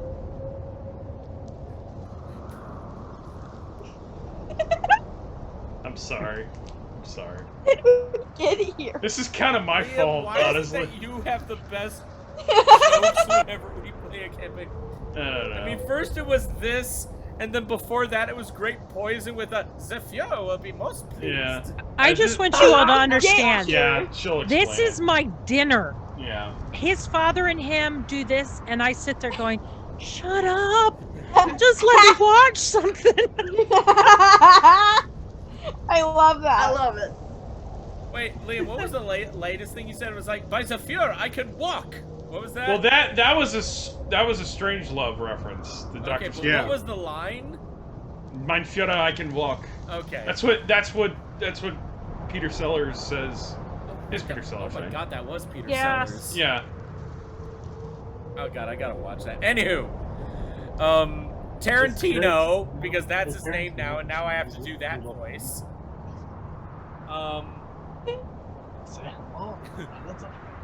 Tarantino looks up at Lorelai and goes like, "Okay, so what do you want to know?" We His just voice want to changes know. so much. I'm We trying to just do wanna- Tarantino now because of her. We just want to know where Pacino is. And then I look at Lorelai and I go, "Its name is Pacino?" Yeah, she said that part out loud, so Yeah. all of you heard that. Yeah, and his name is Tarantino. Keep up. This whole course out of order. Is this guy Pacino's little friend? So when we finally get to Pacino, Pacino's gonna look at Tarantino and go, "Say hello to my little friend." How did we get here? You're the one who decided to call it Pacino, man. Can you just help us find him? Yeah, I can. And he just kind of like waddles over to face his direction again because again, no necks. By the way, I would just like to point out, again, Lorelai's the only one speaking common. Everyone else hears from the bullet sounds like.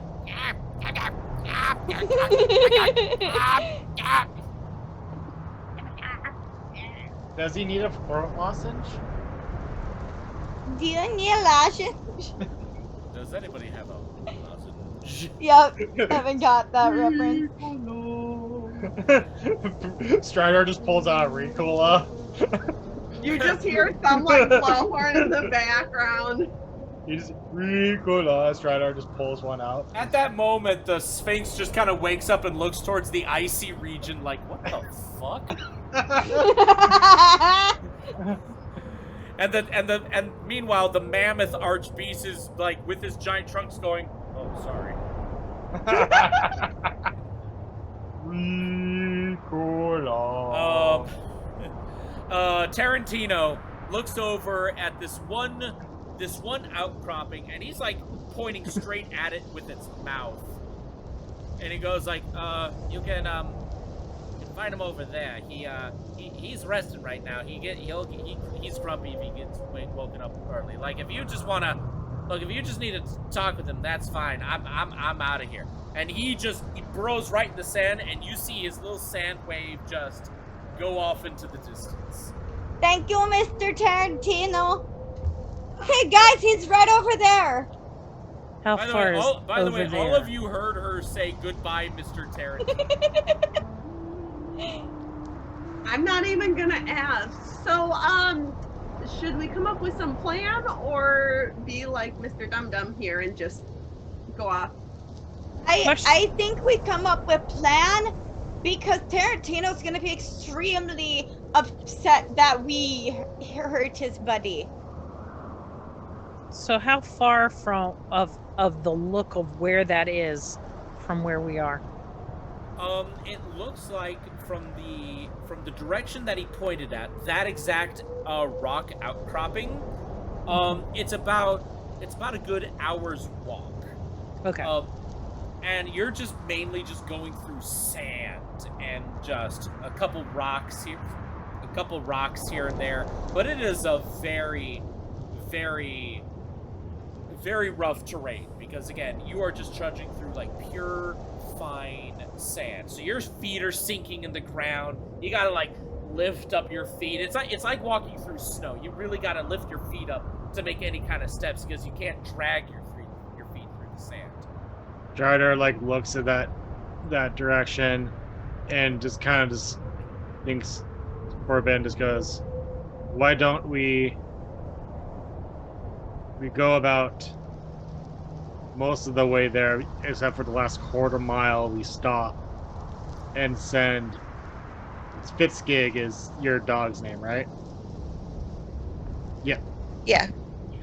We send Fitzgig and Zethar the last quarter mile to scout out quietly to see if it's there and what its condition is, and wait for them to come back, report to us what it's doing, and from that information we formulate a plan and then stealthily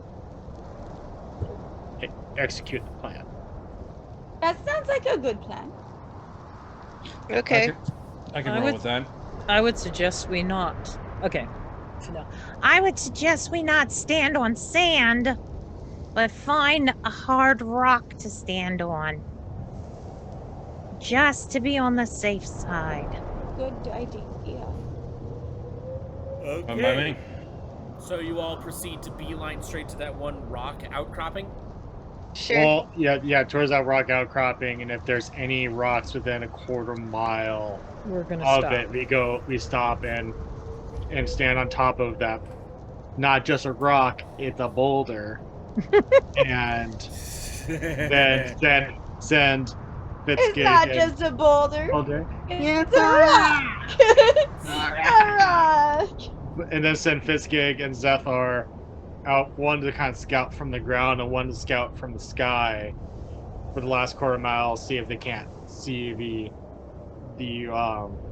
beat up, battle worn, battle hardened bullet, and then come back and report to us its condition and what it's doing, and then we come up with a plan. All right. All right. So as you guys make your way towards the outcropping, it takes a good hour of just constant walking through the sand. Already your legs are getting kind of sore, but this is not anything that can really truly inhibit you or slow you down.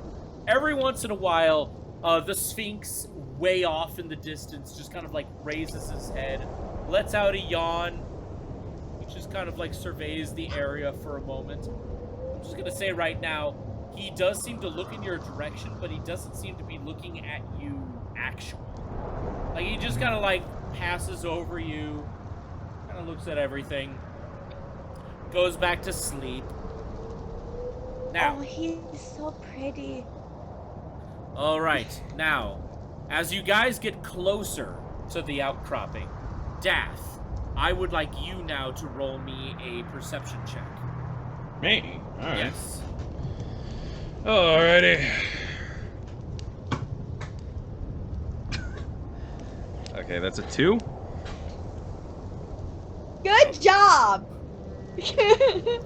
All right. Unfortunately, at this time... Oh, no, sorry, that's an 8. That's an 8. All right. Well, the good news is you found a couple rocky areas that you can stand on. That being said, though, they're very small and uneven. You wouldn't be able to get, like, a full party on them. So someone is going to have to, like, bite the bullet and try to stay absolutely still on sand. I can do the standing on the sand. I'm light, and I'm very stealthy, so I don't make much noise. I think that's the best idea. Well, you're also tiny and could easily fit on top of somebody else on the rocks, though. It's true. Oh, that is true. And Fidelma, we don't want you sinking in the Oh, snow. no sink. Drydar holds his hand What am out I talking?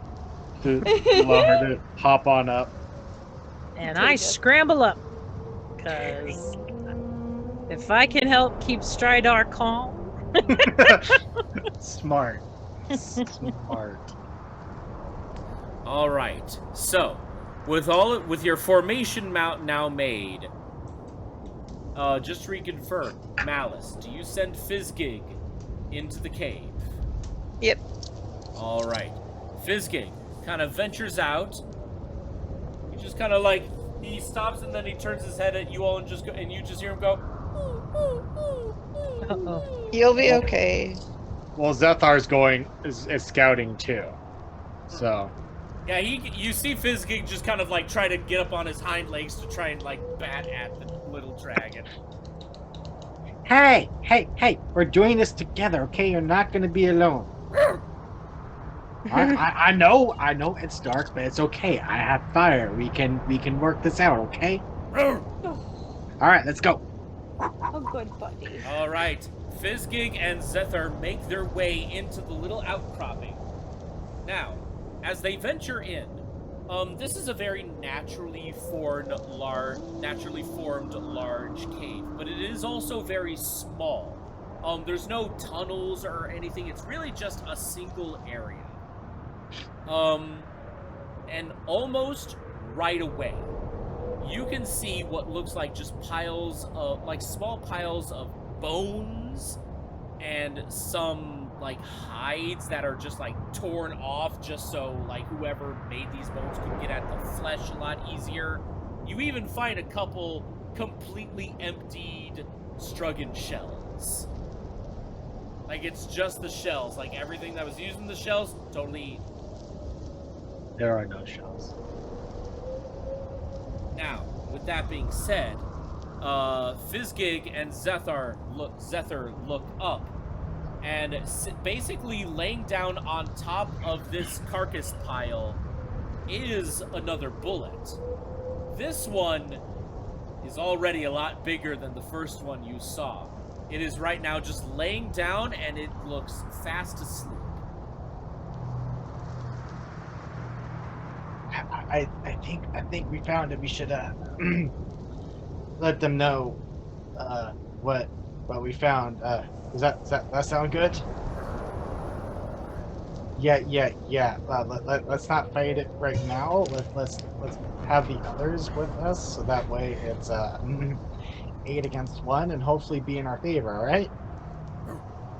All right, let's go. Zethar was like, basically saw this thing and just went, fuck, nah, fam. No. I am not. This is not a 2 versus 1 kind of deal. This is an 8 versus 1 kind of deal. Well, Yeah, they're doing. Let me Well, put they're it- doing.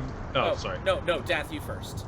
Okay, while they're doing that, I talked to Lorelai, and I asked her, so how did the bullet react when you talked to it about the bigger one that we're looking for? But it sounded like they were friends. But most animals have the same friendships and different relationships as we do. This one, though, is probably his boss because it sounded like he wanted to protect him. So, I mean, you know, we all do stuff if we're scared. So when I talked to him about the Sphinx, though, he kind of threw his friend under the bus. If you ask me, that's not a very good friend.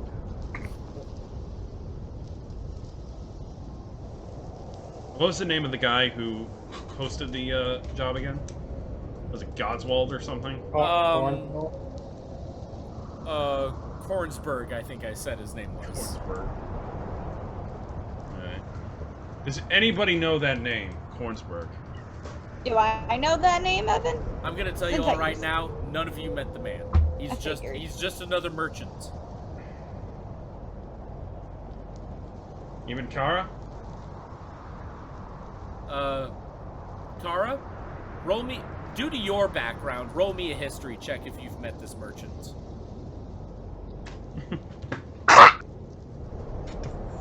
13? Nope, you never met him. I'm not a huge fan of taking jobs of someone I don't have any idea who they are. So that's gonna be our job, apparently, now that we in the Grey Blades, in the I know signed papers. I'm not. Most jobs that the Grey Blades takes we take them not because we know the people that we're taking them from. We do it so that way we can better the society of our But I'm home. not a Grey Blade, I just hunt. This is true, but you know, if we hunt things that like this bullet that we're going after, where we ensure the safety of not just the people, but of the animals in the area and those things that we hunt for, so that way we can have food for ourselves as well as tools for ourselves and others. The people never help me, why I help them? Where did you learn to hunt, Lorelai? The people never help me, why I help them? Lorelai, he asked you a question. Oh, I know she's not answering him. She gets like beat red, and then she just looks at Strider. Is it the people never help me, why I help them? Oh, it's a boy. A boy taught her. That's it. Or a lady. I'm not really sure. Either way, it doesn't really matter. But hey, somebody taught you, and look at that face. Stridar looks at Lorelai and goes, "Because it's the right thing to do," and just look straight back at the cave, and based off of what she said, he seems to go even more serious and more hyper focused on the job that we are about to do. When did you go into Grey Blade Stride? When I was younger, my father, my family has always helped out with the Grey Blades in different ways, and it was always my dream to be able to continue to protect this society and the people that live within its walls and those that live around it, to ensure everyone can live out the dreams that they want to live. It's funny. It was my mother who was the Grey Blade. Oh, really? What was her name? Well, her name... Yeah, didn't know that was going on. Yeah. I didn't know we were gonna get into backstory so fast. I was like, as soon as Liam said that, I was like, Oh shit! Oh shit! Oh shit! I don't know if I ever gave her a name. Well, alright. You're one now. Yep. Yeah, Write it down. Sarna. Persona. Sarna. Sarna. Persona. That would actually Persephone. be a pretty badass name. What's up, Persona? That's right. Kind of reminds me of the ghost girl from One Piece that she hasn't met yet. Yeah. Persona, no. Would She's What- the person I would love to cosplay from that. oh, I'm sure. Evan, would, due to how invested Strider is with the Grey Blades and everything about the Grey Blades, would he know that name? Yes, actually. Strider would know that name. This will be interesting. It's not anyone that he met personally. Yeah. And honestly, with how basically engrossed you were in your own training, you never really learned much about Sarna, but you do know that she was a Greyblade that had quite a lot of accomplishments under her belt. Not to the same level as your personal mentor Garab, the Goliath. Yeah. But she had her own pretty good reputation. Strider goes, "Hi, Bubbies." He just goes, he's just like right off screen. Yeah, no, I know. Hey, no, you're not going to play on the TV. He just goes, "Oh, I heard about her when I was doing my training with Gara. She was very, very accomplished.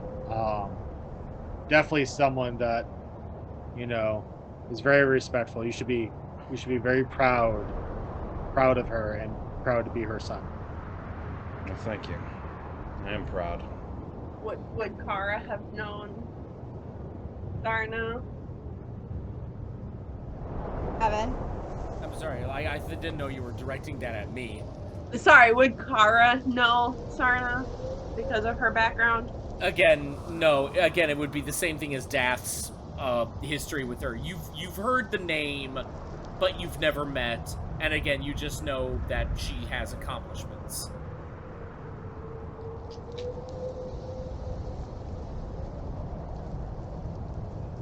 Well, I assume you don't know why she stopped being one, do you? Gara never went into that with my training. He simply told me of several people who were part of the Grey Blades and their accomplishments as ways of teaching me certain lessons as to how to hunt, where to hunt, what to do with certain monsters. And she was brought up as an example several times. Because she had a bun in the oven? I wish. I was born well after she left. Well, not left, but... The name of the man that taught me to hunt is Friedrich.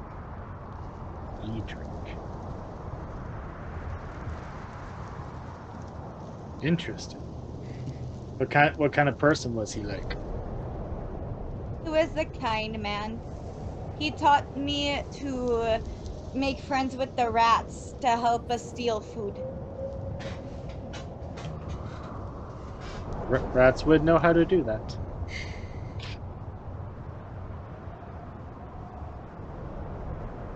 Interesting.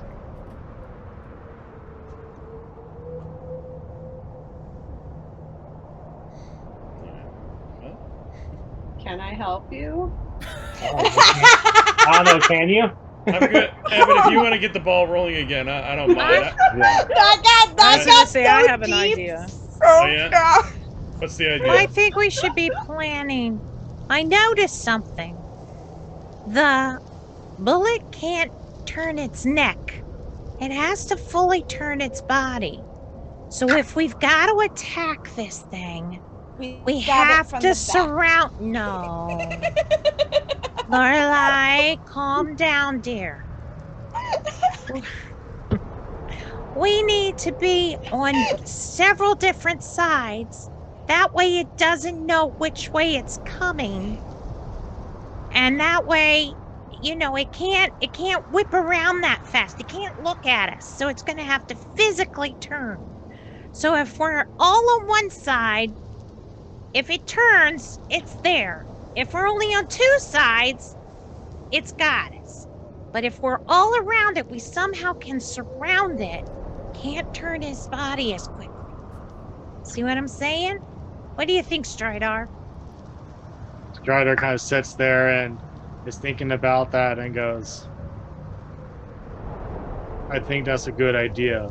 Also, if we are all surrounding it, we'd have a better chance of finding a weak spot on it. And with that, be able to target that weak spot while others distract it to ensure our victory. That sounds good. I think Lorelai and I should be the ones to distract it. I can be very distracting. So can I. Not to mention the fact that Lorelai and I are the only ones who don't really have any projectiles. At least that means you all can stay away from it.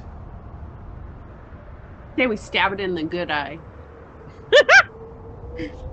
That's actually, Strider looks at her and just goes, That's a really good idea. well, that's actually not a bad idea. If one of us can blind the other eye, then it would only be reliant on a couple of senses, which would make it. Except the problem is that they're burrowing animals, which tells me that they probably don't use their eyes very much. Sounds like they use some, like a sonar kind of thing, if it can feel vibrations, so it sort of swims through the sand. We need to be very, very soft on the sand. I'm good at that. I'm good at that too. Hold on. What if we go the other way and overload its senses? That's possible. Make all the noise you can. Because if it goes off of vibration or sound, then even if we make the smallest sound, it'll know where we are. However, if we make as much sound as possible and we're surrounding it, who is it going after? Well, then that means that Strider and I should get as far around the other side because we're very stealthy. The less stealthy, this side. And she's using her hands to sort of like make a semicircle. Strider also thinks, he goes, wait.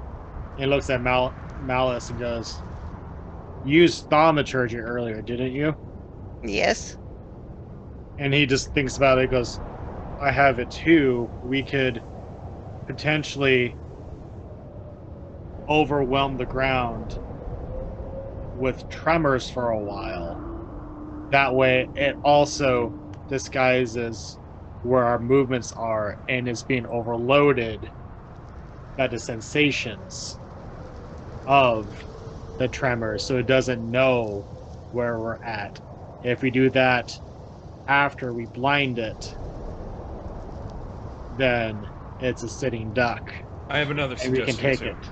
I have another suggestion. Malice, you can shoot fire, right? Yes, I can do that too. If you can aim for its nose, maybe we can cut off that sense as well. All right. Kara's got an eyeball. Malice has got a nose. Lorelai, what you going for? I can either create fire as well, or I can trap it by doing mold earth, where I can make like an enclosure around it. But I don't know how good that's gonna be because it can fly. We'll make plan A you helping Malice with the fire, and plan B is you using your mold earth. So maybe. Oh, go, Kara. What if you trap one of its feet in earth? I could try that. Oh. Because then you're not trying to get the whole thing, so it shouldn't be as big of a target to surround. But you get 1 foot, so it can't easily turn. Okay, real quick. So is it at the opening of the cave or is it out in the open? It's in the cave, like in the back wall, so you could see it from the entrance. Okay, but we would need to pull it to get it to come out to surround it. Well, you don't necessarily have to do that. The cave itself is also its own, like, open area. It's not like a small cave.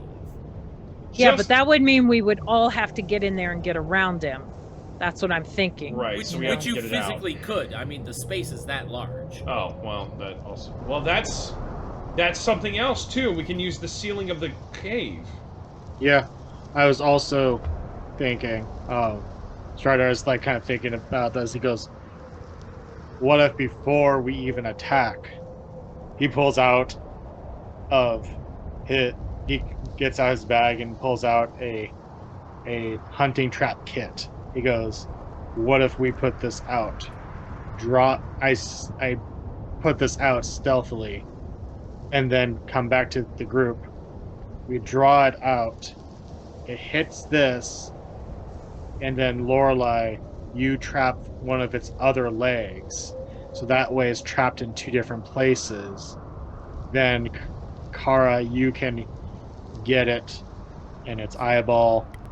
Lorelei and Malice, you can hit it with this nose, and Malice and I, we could use Thaumaturge to get the tremors going, while Lorelei and Death, you and Kara and everyone else, we can surround it. The rest of you could be trying to distract it and have it go one way, while Phildelma and I can be looking for those weak spots on our points and be attacking those. I have True Strike as well. I could help you with that. And I have Hunter's Mark. So that way my marks will always be true. So that way it can be done, but we are going to do this right. We're going to do this the correct way. It's a Spoken like a good true plan. leader, Strider. I'm good at planning. I'm not good at attacking. Let's get that clear. And I Strider, do have a musket, though. Strider looks at Phildelma and just goes, never say that again. You are a true warrior. You will be able to attack well. I know you can. Well, I have a musket. Then you will do just fine. Okay. Strider doesn't like people talking bad about themselves. Lorelei. Lorelei looks at the group and just goes, "Is good plan." Is good plan. Is my plan. I'm down for it. So when do we go? As soon as Zephyr and Fizzgate get back. Aye. And how long will that take? Oh, I can't hear you. Can't hear you, Dave. Sorry about that. Okay, so yeah, Zephyr and Fizzgig do return. While Fizzgig is just bounding over to Malice and just barking and like giving her lots of love and kisses, Zephyr returns to your shoulder, Strider, and basically relays like what they observed. Like, apparently the large bullet is in the cave. He's just sleeping right now. This could definitely be the perfect time to attack. As to how well your plan is going to go, we will answer that next time. Oh! It's we can do this now! We can at least initiate the plan and then go for it. That will happen next session, and next session will be next session will be another Song of the Wilds. We're actually, because again, for some of you who don't know, we're flipping the schedules a bit, right? So that we can have alternating between Great Poison and this a little bit on different weeks than what it used to be. Anywho, that being said, though, guys, the fight will happen next session, and I wanted to devote an entire session to that one. That's why I'm ending the session here. That being said, though, guys, thank you so much for joining us. I am Evan, your humble dungeon master, and these are the schmucks who decided to play with me. Thank you all for joining us. We will see you all next time. Bye. Bye.